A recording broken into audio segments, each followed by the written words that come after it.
जाओ, पैसों को यूं आग ना लगाओ। पहले इस वीडियो को पूरा देखो, फिर बेहतरीन डिसीजन लो। शिकारी पर नहीं, सफर पे निकले हैं, तो चलिए जू सफारी के एडवेंचर का मजा लेते हैं। जी दोस्तों, मखदूम कुंड के बाद मैं निकला था जू सफारी पर जानवरों को देखने, जो हमारे बिहार राज्य के नालंदा जिले के राजगीर में है। तो पूरी एक्साइटेड के साथ मैंने जू सफारी के फॉरेस्ट डिपार्टमेंट में कदम रखा। वहाँ से टिकट लिया, जो कि हमारी entry fee 100 and zoo safari यानी बस की टिकट 150, टोटल 250 पर पर्सन लगे। यहाँ जानवरों को देखने के अलावा नेचर सफारी जैसे ग्लास स्काई वॉक यानी suspension bridge, zip line, flying fox, rifle shooting, ball climbing and archery जैसे एडवेंचर्स भी हैं, जिसके प्राइसेस आई एम श्योर आप सबको इस बोर्ड पर दिख रहे हैं। यहाँ के डेकोरेशंस में कोई कमी नहीं थी। सफर काफी लंबे थे, इसी वजह से मैं बाहर के सीन्स की वीडियो ज्यादा नहीं ले पाया। अंदर काफी चलना पड़ा, जगह जगह पर टिकट शो करने पड़े, और जैसा कि मैंने बताया जू सफारी के फॉरेस्ट डिपार्टमेंट ने डेकोरेशंस में कोई कसर नहीं छोड़ा। यहाँ गैलरी में from monkey to human I mean कैसे हम इंसानों में परिवर्तन यानी चेंजेस आए, वो सब बारीकी से दिखाया गया। बट हमारे पास ज्यादा टाइम नहीं था, इसलिए हम लोग जल्दी जल्दी में एक झलक देखते हुए यहाँ से भाग रहे थे, और हमें फिर से लंबी लाइन लगानी पड़ी फाइनल टिकट शो करने के लिए। वहाँ से फिर हमें डायरेक्ट एक हॉल में बैठा दिया गया, जहाँ पर एक बड़ा जैसा स्क्रीन था। सच कहूँ तो मेरा इसमें कोई इंटरेस्ट नहीं था, बट भागता भी तो कहाँ भागता,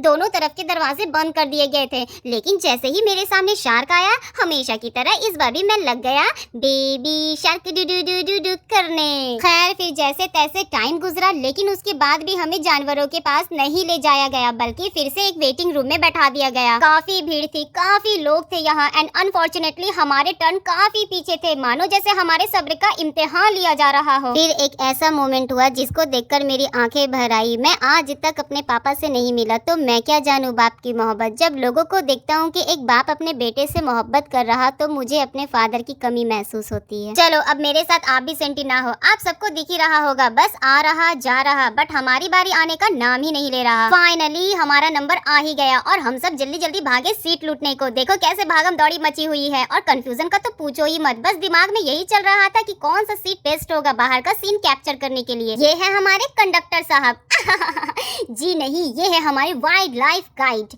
ये टूरिस्ट को एनिमल्स, उनके हैबिट्स और सफारी के रूल्स के बारे में बताते हैं। चलो फिर हमारी बस चल पड़ी। शुक्र है बगैर इंतजार किए हमें सबसे पहले दिखे काफी सारे डियर यानी हिरन। मैंने लाइफ में पहली बार देखी थी, तो मुझे लगा ये बकरियां हैं, पर मम्मा ने बताया नहीं बेटा ये हिरन है। ये अपनी खूबसूरती, अपनी फुर्ती और टेढ़ी कुबड़ी सींग की वजह से फेमस है। चलो हिरनों की खूबसूरती को निखारते हुए हम सब आगे बढ़े और पहुंचे लिपट सफारी में, जहाँ हमें लिपट के 2 बच्चे पिंजड़े में कैद दिखे। पर हम लोग तो एक्साइटेड थे टाइगर एंड लायन को देखने के लिए, और ये लो आखिरकार हम सब टाइगर सफारी में पहुंच ही गए, जहाँ हमें टाइगर का टीवी नहीं मिला, ना हमें बियर दिखा, ना एलिफेंट, ना जिराफ और ना ही लायन। बस हमारी बस इधर से उधर, उधर से इधर यूं ही घूमती रही, और सामने से जितनी भी बस आ रही थी उसके अंदर में बैठे सारे पैसेंजर्स के लटके हुए मुंह देखकर हम सब समझ गए कि ये जू सफारी वाले बस गिने चुने कुछ एनिमल्स रखे हुए हैं, और हमसे पैसा ऐंठने के लिए झूठ कहते हैं कि फलाना ढमकाना जानवर है यहाँ। जब हमने सवाल उठाया कि जानवर क्यों नहीं दिख रहा, तो पता है हमारे गाइड साहब ने क्या कहा कि दोपहर में जानवर आराम करते हैं, इसलिए वो नहीं दिख रहे। खैर हमारे तो मुंह ही लटक गए थे।